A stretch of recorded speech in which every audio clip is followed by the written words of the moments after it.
और मुसलमानों, इस वक्त बहुत ज्यादा होश के नाखून लेने की जरूरत है, जज्बात में बहने की जरूरत नहीं है।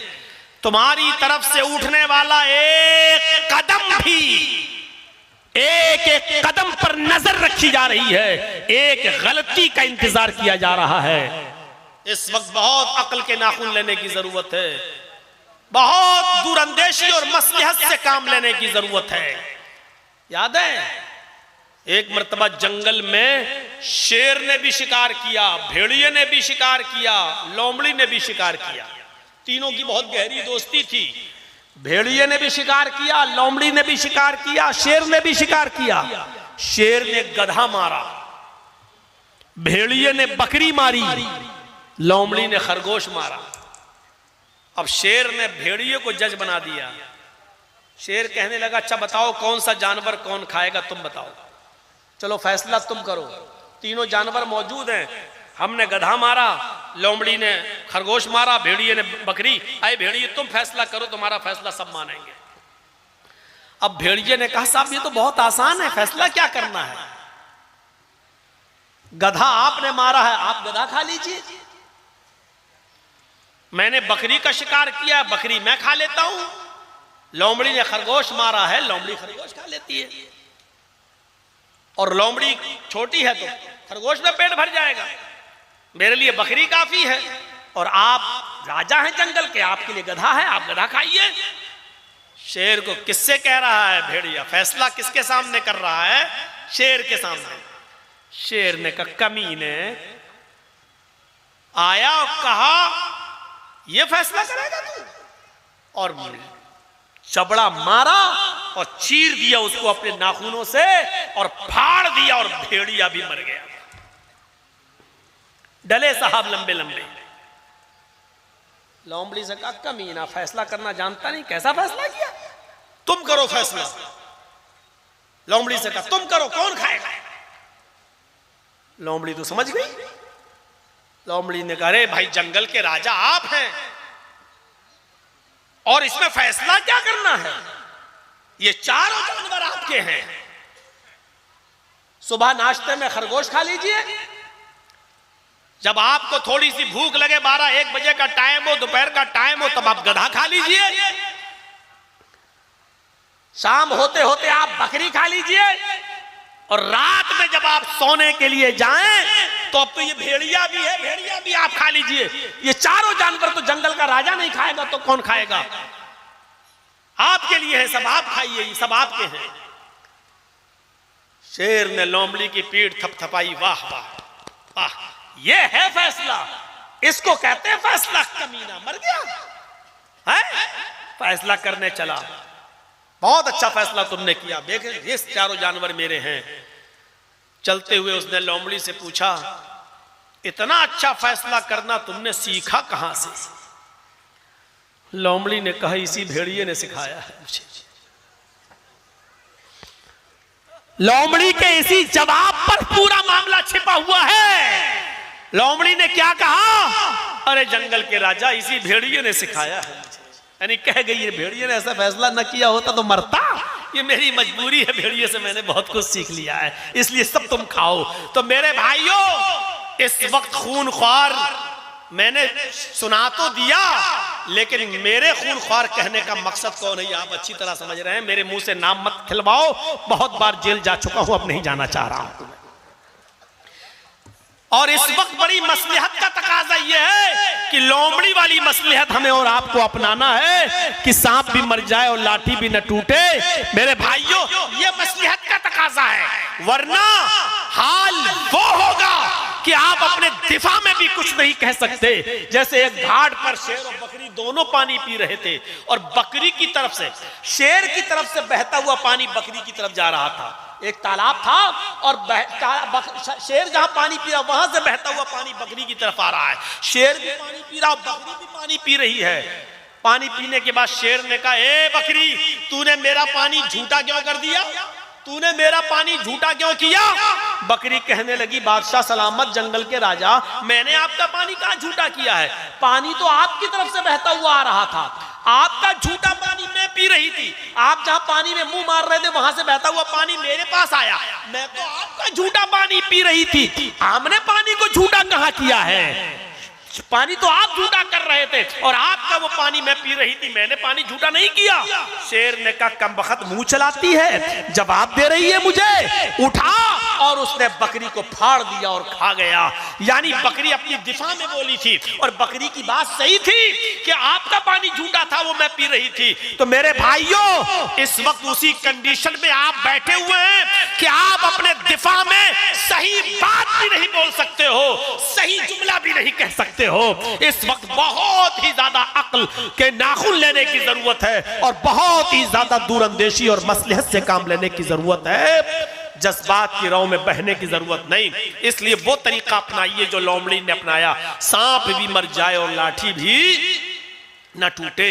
मैं आपको बुज़दिल नहीं बना रहा हूं, मैं देख चुका हूं, मुझे हालात मालूम है। जो लोग चाहते हैं कि जर्जी साहब ये बोले वो बोले और जो सुनना है, मैंने देखा कि जब जर्जी साहब 4 और 5 महीने के लिए जेल में जाते हैं तो कितने लोग आते हैं और कितने लोग साथ देते हैं और कितने लोगों की हमदर्दियां रहती हैं। ये सारे तजर्बे मुझे अच्छी तरीके से हो चुके हैं। इसलिए याद रखिए, आपकी मुसीबत में आपके कोई काम नहीं आएगा, आपकी परेशानियों में आपके कोई काम नहीं आएगा। ये लड़ाई आप सबको मिलकर तो लड़ना है, लेकिन मसलहत के साथ कि सांप भी मर जाए और लाठी भी न टूटे।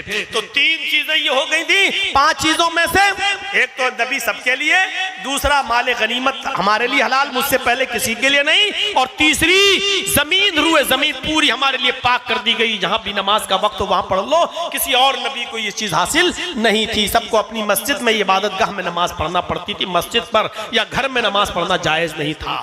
चौथी चीज अल्लाह के नबी ने फरमाया, मुझे जो दी गई जो किसी और नबी को नहीं, नुसिरतु बिर्रुअबि बैना यदै मसीरत शहर, मुझे अल्लाह ने इतना रौब दबदबा दिया है कि 1 महीने की दूरी पर मेरा दुश्मन होता है तो मेरी रौब दबदबे से, मेरे हैबत से, मेरे रौब दबदबे से वो डर जाता है, कांप जाता है। अल्लाह ने रौब के जरिए मेरी मदद फरमाई, रौब दबदबा मुझे दिया है।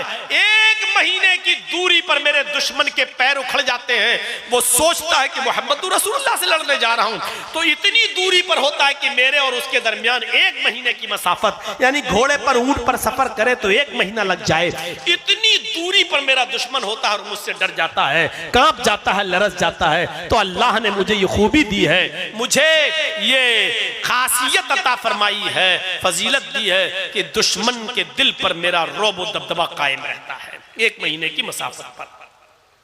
और 5वीं चीज अल्लाह के नबी ने फरमाई, ओती तो शफा, अल्लाह ने मुझे शफाअत अता फरमाई। शफाअत कुबरा, किसी और नबी को शफाअत हासिल नहीं है। कयामत के दिन लोग सारे नबियों के पास जाएंगे, सब मना कर देंगे, नहीं नहीं नहीं नहीं, मैंने ये किया था, मैंने ये किया था। नूह अलैहिस्सलाम कहेंगे मैं मछली के पेट में चला गया, आदम अलैहिस्सलाम कहेंगे मुझे अल्लाह ने मना किया था इस दरख्त के पास मत जाना, मैं चला गया। कोई कुछ, सब अपनी अपनी प्रॉब्लम बता देंगे। सब लोग अल्लाह के रसूल के पास आएंगे, अल्लाह के नबी से फरमाएंगे हमारी सिफारिश कर दीजिए अल्लाह से, आप अल्लाह के बुर्गजीदा पैगंबर हैं, आप अल्लाह के नबी हैं, अल्लाह के पैगंबर। तब अल्लाह के नबी सल्लल्लाहु अलैहि वसल्लम फरमाते हैं मैं सजदे में चला जाऊंगा और अल्लाह की हम्दो सना बयान करूंगा, जितनी अल्लाह रब्बुल आलमीन चाहेगा मैं अल्लाह की हम्दो सना बयान करूंगा। फिर आसमान से आवाज आएगी, अल्लाह फरमाएगा इरफा रासक सल तोता वशफी तुशफ़ा, आए मोहम्मद सल्लल्लाहु अलैहि वसल्लम अपना सर उठाइए। आए अल्लाह के नबी जनाब मोहम्मद रसूलुल्लाह सल्लल्लाहु अलैहि वसल्लम आप अपना सर उठाइए, सल मांगिए, तोता जो मांगेंगे आप दिया जाएगा। वशफी तुशफ़ा, सिफारिश कीजिए आप, सिफारिश भी आपकी कबूल की जाएगी। जब अल्लाह के नबी सल्लल्लाहु अलैहि वसल्लम को ये हुक्म होगा कि अपना सर उठाओ, तब अल्लाह के नबी सल्लल्लाहु अलैहि वसल्लम अपना सर उठाएंगे। अल्लाह फरमाएगा सल मांगो, तोता जो मांगोगे दिया जाएगा। हालांकि अल्लाह को मालूम है कि क्या मांगना है मेरे नबी को, लेकिन फिर भी कह रहा है मांगो, जो मांगोगे दिया जाएगा। अल्लाह को अच्छा लगता है कि कोई बंदा उससे मांगे। अच्छा एक बात बताओ, हम लोग गए नमाज पढ़ी और दुआ मांगना चाह रहे हैं, क्या अल्लाह को नहीं मालूम कि हम क्या मांगेंगे? अल्लाह को तो मालूम है। लेकिन फिर भी कह रहा है उदऊनी अस्तजिब लकुम, मुझसे मांगो मैं तुम्हें दूंगा। क्यों? अल्लाह को तो मालूम है कि मेरा बंदा क्या मांगेगा, फिर भी कह रहा मांगो, क्योंकि उसको अच्छा लगता है कि मेरा बंदा मेरे सामने मुझसे पुकारे, मुझसे मांगे।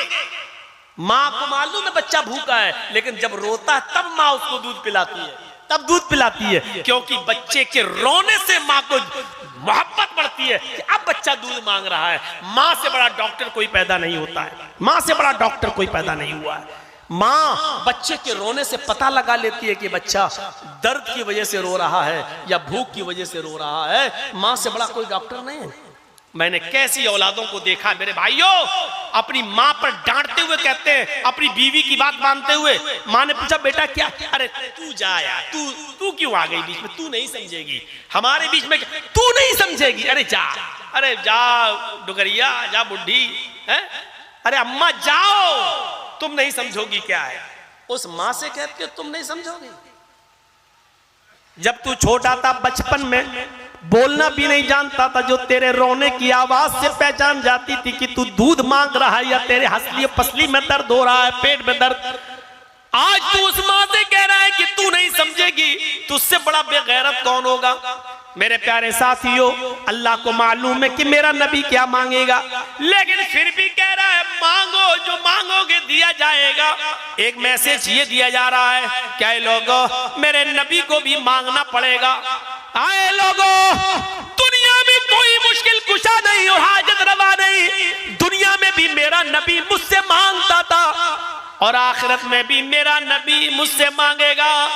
देने वाला मैं ही हूं, मेरे अलावा अंतुमुल फुकरा, तुम सब फकीर हो, तुम सब फकीर हो। देने वाला मैं, दुनिया में भी सारे नबियों ने मुझसे मांगा।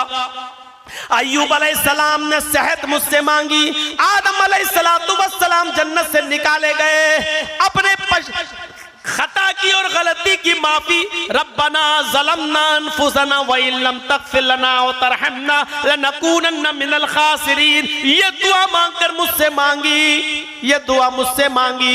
यूनुस अलैहिस्सलाम ने दुनिया में मुझे पुकारा, मछली के पेट में जब चले गए, ला इलाहा इल्ला अंत सुब्हानक इन्नी कुन्तु मिनज़ ज़ालिमीन। नूह अलैहिस्सलाम ने मुझे पुकारा। इब्राहिम अलैहिस्सलाम को जब आग में डाला गया तो कुल्ना या नारू कूनी बरदन व सलामन अला इब्राहिम, इब्राहिम के लिए आग मैंने ठंडी की।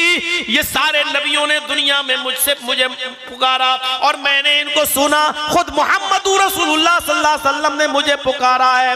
जब जंगे बदर में 313 एक तरफ और 1000 से ज्यादा का लश्कर एक तरफ, ये निहत्ते वो हथियारों से लैस, जब ये कंडीशन देखी तो नबी अकरम सजदे में गिर गए और ये दुआ मांगने लगे, अल्लाहुम्मा ला तुहलिक हाज़िल असाबा इन तहलिक हाज़िल असाबा लन तुअबद बादल यौम क़त्तु इल्हल आलमीन। आज ये मुट्ठी भर जमात 313 अगर हलाक हो गई, बर्बाद हो गई, रूए जमीन से मिट गई, तो इस जमीन पर कभी कोई अल्लाह अल्लाह कहने वाला ना होगा, कोई तेरा नाम लेने वाला ना होगा, कोई तुझे पुकारने वाला ना होगा, कोई तेरी इबादत करने वाला ना होगा।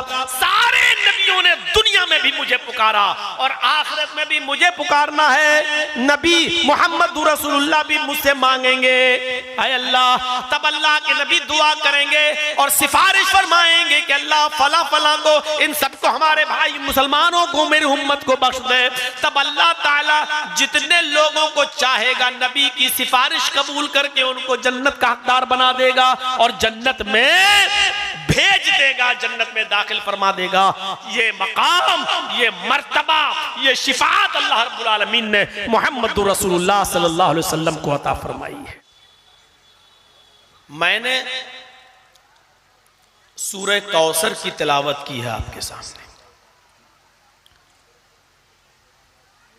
उसको एक मर्तबा फिर सुनिए और उसके तर्जमे पर गौर कीजिए।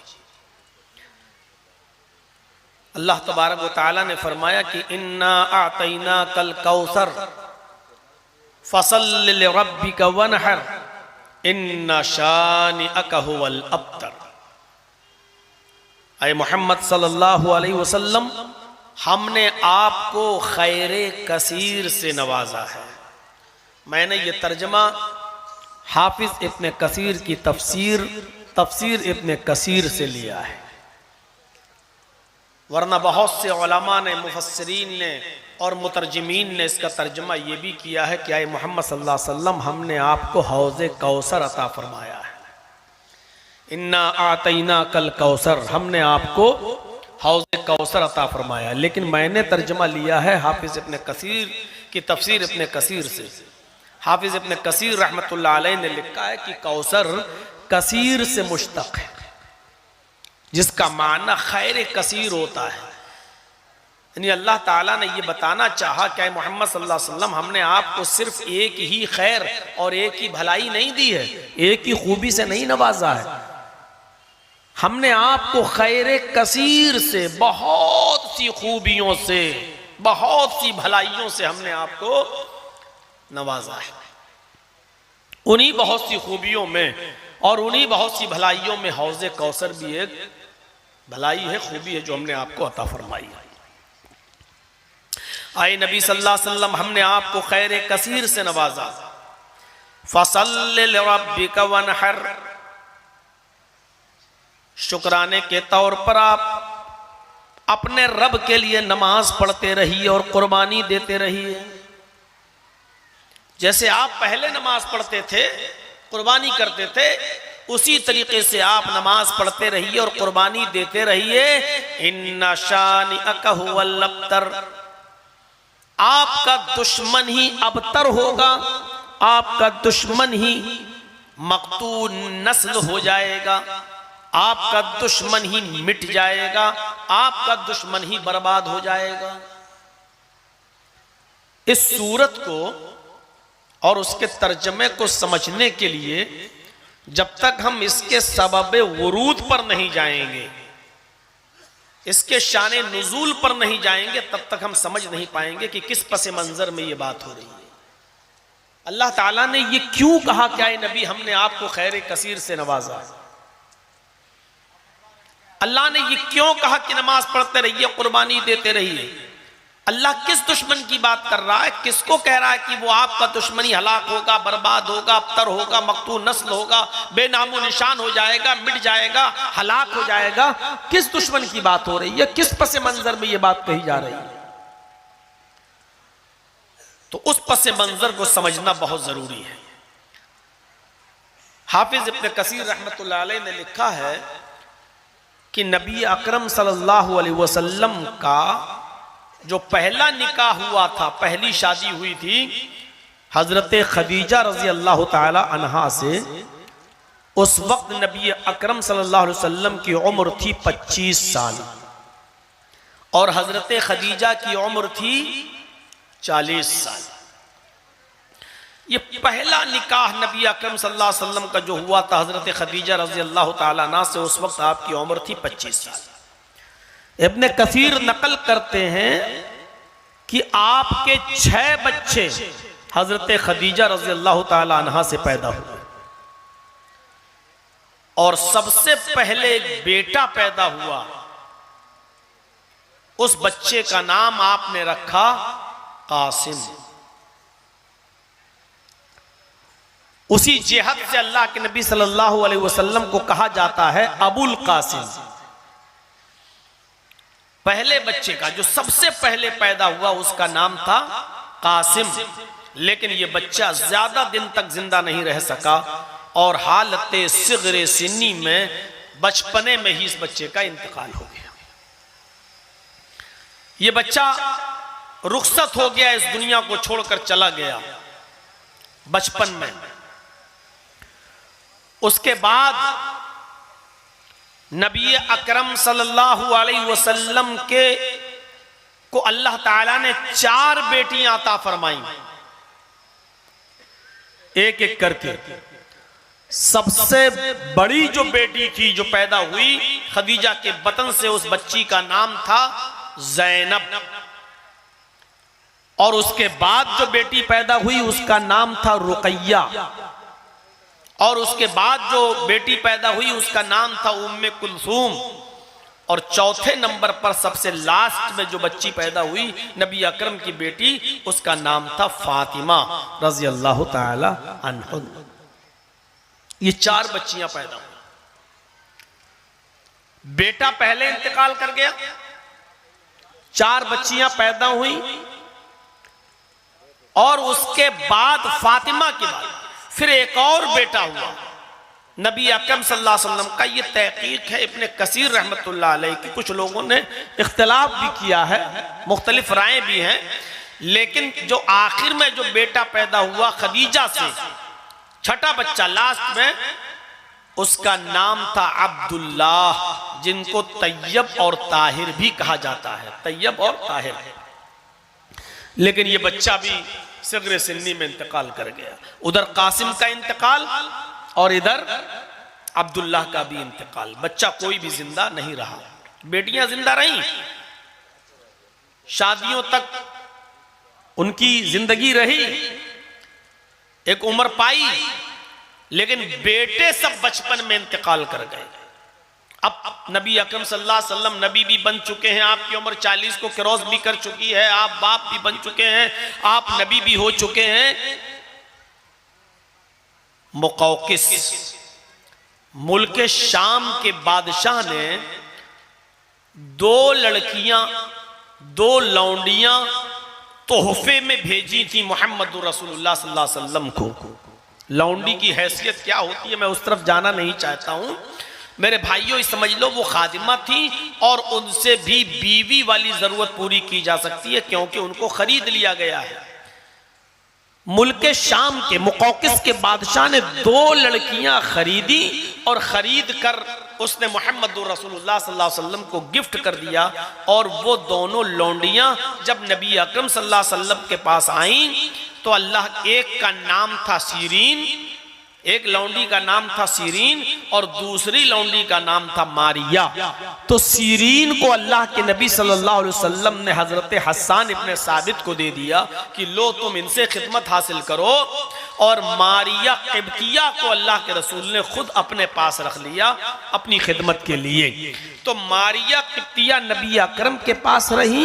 मारिया किब्तिया के बतन से, मारिया किब्तिया के पेट से नबी अकरम का एक और बच्चा पैदा हुआ। उस बच्चे का नाम था इब्राहिम। यह बच्चा भी सिर्फ 18 महीने जिंदा रहा, 1.5 साल बस। और 18 महीने की जिंदगी पाकर यह भी अल्लाह को प्यारा हो गया। इस बच्चे का भी इंतकाल हो गया।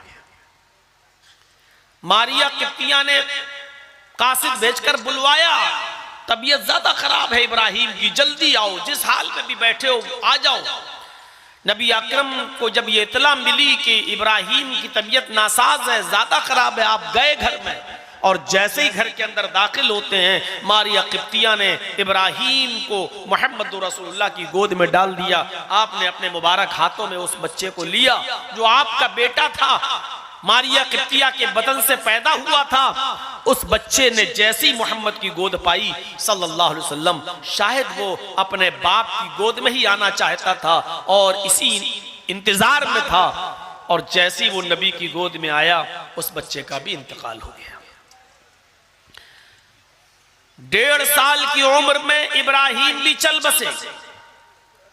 इब्राहिम के इंतकाल के बाद नबी अकरम को इतना दुख हुआ, इतना गम हुआ। गम तो कासिम के इंतकाल पर भी था, गम तो अब्दुल्ला के इंतकाल पर भी था, लेकिन आपने उस गम का इजहार नहीं किया। लेकिन जब आपका ये तीसरा बेटा जो मारिया किब्तिया के पेट से पैदा हुआ, जब इस तीसरे बेटे का इंतकाल हो गया तो नबी अकरम सल्लल्लाहु अलैहि वसल्लम के आंखों में आंसू आ गए और आपका दिल गमगीन हो गया। उस बच्चे की बॉडी को मारिया किब्तिया के पास रख दिया। आपने उसके बॉडी को जब मारिया किब्तिया के बिस्तर पर रख दिया तो आपकी आंखों में आंसू थे और दिल गमगीन था। उस वक्त आपने अपने गम का इजहार यूं किया जिसको इमाम बुखारी ने बुखारी शरीफ के अंदर किताबुल जनाइज के चैप्टर में बयान किया है। ये गम का इजहार अल्लाह के नबी कुछ इस अंदाज से कर रहे हैं, इन्नल ऐन तदमउ वल क़ल्ब यहज़ुन, इन्नल ऐन तदमउ वल क़ल्ब यहज़ुनु वला नक़ूलु इल्ला मा यरज़ा रब्बुना व इन्न बिफ़िराक़िका या इब्राहीम लमहज़ूनून। इब्राहिम तेरी जुदाई से मेरी आंखें अश्कबार हैं। इन्नलाई न तदमाऊ, आए मेरे बेटे तेरी जुदाई से तेरे बाप की आंखें अश्कबार हैं, मेरी आंखों में आंसू हैं, आंखें अश्कबार हैं। वल क़ल्ब यहज़ुन, और दिल गमगीन है, दिल मायूस है, दिल परेशान है। इस गमगीनी में और इस मायूसी के आलम में भी मैं अपने रब की दी हुई और उसकी तरफ से नाजिल हुई इस किस्मत पर राजी हूँ। वला नक़ूलु इल्ला मा यर्ज़ा रब्बुना, लेकिन हम अपनी जबान से वो जुमले अदा नहीं करेंगे जिससे मेरा रब नाराज हो जाए। मैं अपनी जबान से वो बातें नहीं कहूँगा जिससे मेरा मौला नाराज हो जाए। वला नक़ूलु इल्ला मा यर्ज़ा रब्बुना, हम अपनी जबान से वो बातें नहीं निकालेंगे जिससे हमारा रब नाराज हो जाए। यानी वावेला नहीं मचाऊंगा, मातम नहीं करूंगा, हाय वाय नहीं मचाऊंगा, गरीबान चाक नहीं करूंगा, जाहिलियत के नारे नहीं लगाऊंगा। लेकिन आए मेरे बेटे तेरी जुदाई से आंखों में आंसू जरूर है, दिल गमगीन जरूर है। हम वो जुमले अपनी जबान से अदा नहीं करेंगे जिससे मेरा मौला नाराज हो जाए, जिससे मेरा रब नाराज हो जाए। वो इन्ना बिफिराक़िका या इब्राहीम लमहज़ूनून, लेकिन हाय मेरे बेटे तेरी जुदाई से मैं गमगीन जरूर हूं। आपके ये जुमले खुद बतला रहे हैं कि अल्लाह के नबी सल्लल्लाहु अलैहि वसल्लम को कितना गम हुआ था। और इसी गम के मौके पर जब आपके आंखों में आंसू हो और आपके पड़ोस में अबू लहब, अबू जहल, आस इब्न वाइल और इन जैसे मुशरिकीन मक्का और काफिरीन जश्न मना रहे हो, खुशियां मना रहे हो। आप भी सोचिए कि अगर आपके घर में किसी अजीज का इंतकाल हो जाए और बगल में जश्न मन रहा हो तो आपके ऊपर कैसे, और वो जश्न भी खुशी में मनाया जा रहा हो, इस खुशी में कि मोहम्मद का बेटा मर गया। सबसे ज्यादा बढ़ चढ़कर आस इब्न वाइल था और अबू लहब, इन लोगों ने ये जुमले अदा करना शुरू किए। जुमले देखिए, इधर अल्लाह के नबी की जबान से जुमले निकल रहे हैं, बेटे तेरी जुदाई से मेरी आंखें अश्कबार हैं, बेटे तेरी जुदाई से तेरे बाप का दिल गमगीन है। यहां ये जुमले, और उधर काफिरों के जुमले, अबू लहब, अबू जहल, आस इब्न वाइल के जुमले। लोगों खुश हो जाओ, मोहम्मद का बेटा मर गया, मोहम्मद की नरीना औलाद मर गई, मोहम्मद के सारे लड़के मर गए, अब मोहम्मद का कोई लड़का ना रहा।